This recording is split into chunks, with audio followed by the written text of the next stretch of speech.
Welcome to The Explainer. Today we're unpacking a silent structural shift that's happening right under our noses in the modern American economy. We're looking at the stark, on-the-ground reality of surviving on a minimum wage. Millions of people live this every single day, and yet, it somehow remains completely hidden behind spreadsheets and statistics. So let's step away from the data for a minute and bring the actual human reality to the forefront. The source material kicks things off with this incredibly heavy quote. In the richest country on earth, millions are one emergency away from homelessness. Just let that sink in for a second. We're talking about the folks who serve our food, clean our offices, care for our parents, and stock the grocery shelves. And the most terrifying part highlighted in our research here? For millions of these people, simply working harder, putting in more and more hours, literally no longer guarantees an escape from this cycle. Okay, let's dive into this. For generations, the traditional American promise was pretty straightforward, right? Honest hard work provided dignity, it provided security, and it gave you hope for the future. But look at the modern reality. That old equation, it's completely broken down.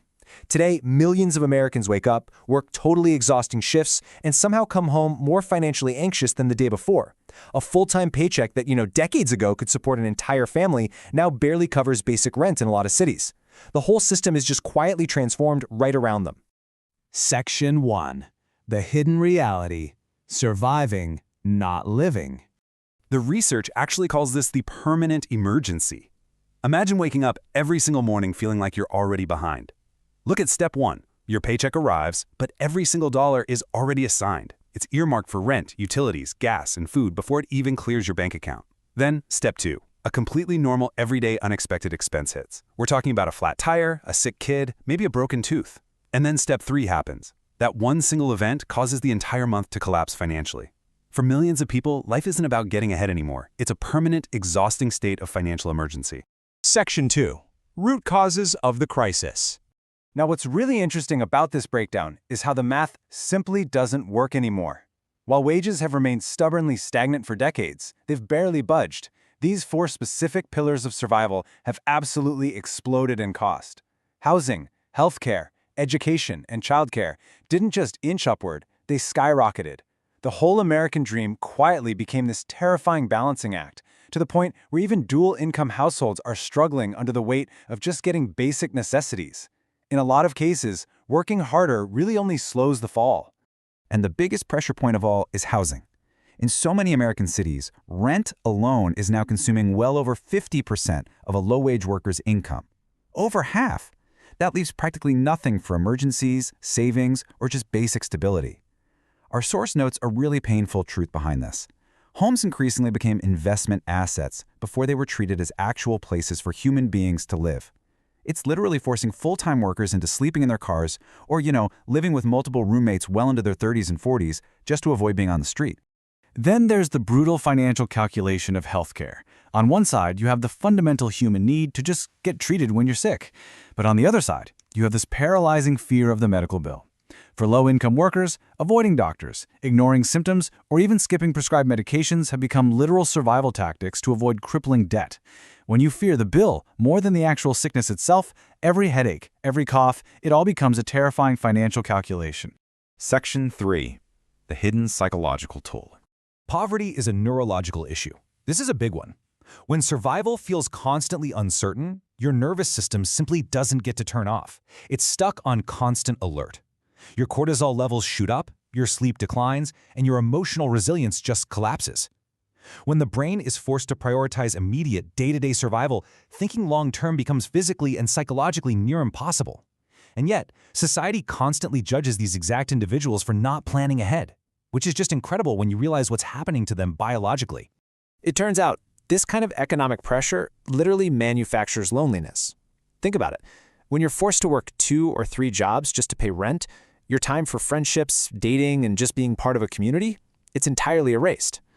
And yeah, sure, we might be more digitally connected than ever, but the source notes that this digital connection is really just masking deep emotional fragmentation.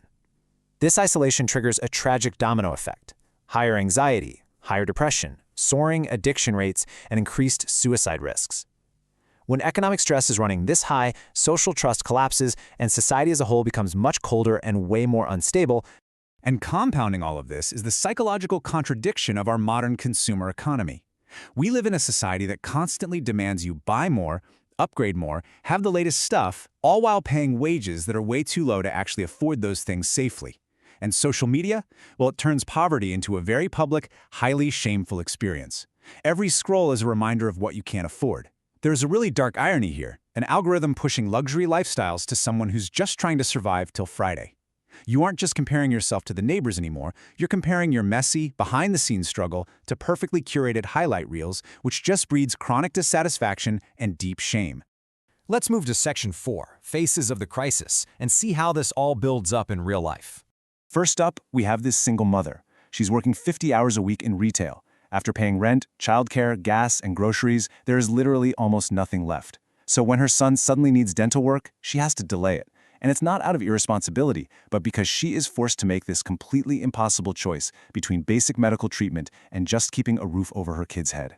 This heartbreaking calculation, it's happening in kitchens all across America, every single day. Next, consider the elderly worker. Picture a man in his 70s, bagging groceries.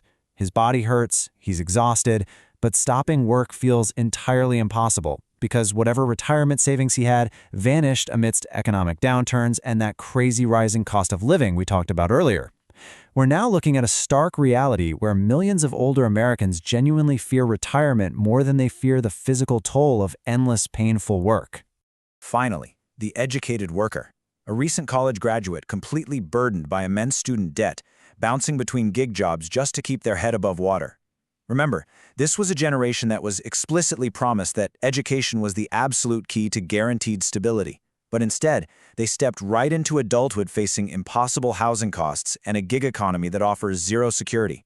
They're basically just watching the promise of their education and, honestly, their hope for the future slowly erode away.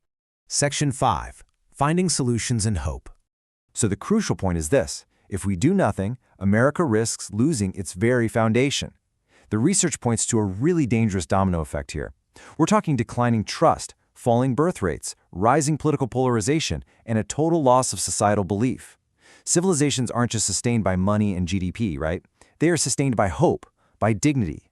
When ordinary people stop believing that tomorrow can be better than today, the emotional foundation of the entire society really begins to crack. But the text does map out a path forward, and it's pretty multi-layered. Step 1 involves individual financial literacy. But honestly, more importantly, it's about community connection. It's about surviving crises together rather than trying to do it all alone. Step 2 requires a massive cultural shift. We're talking about rethinking success beyond just endless productivity and income, and instead prioritizing mental health and basic human dignity. And Step 3 demands serious policy-level conversations focused on actual living wages, healthcare access, and affordable housing. In a highly fragmented world like ours, the most radical and probably the most effective act might just be rebuilding that genuine human connection. You know, despite all these hardships, millions of Americans wake up every single day and just keep going. And that resilience, it's truly extraordinary. But there's a really powerful realization here in the research. Resilience should not become an excuse for endless suffering. A successful economy absolutely cannot be measured just by how wealthy its top billionaires become. The true measure of a society is how humanely it treats the invisible workers holding the whole thing together.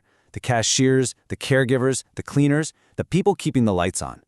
Which leaves us with this final, really lingering question from the source text. How long can a society survive when survival itself becomes this difficult? I really want you to stop and think about that for a second. If this explainer shifted your perspective on the realities of the modern economy, please share it so these stories are actually seen by more people. I would absolutely love to hear your thoughts too. Head down to the comments and let me know what you think is the biggest reason surviving has become so difficult today. And if you value this kind of structured, visually driven breakdown of complex topics, make sure you hit that subscribe button so we can keep learning together. Until next time, keep asking the big questions.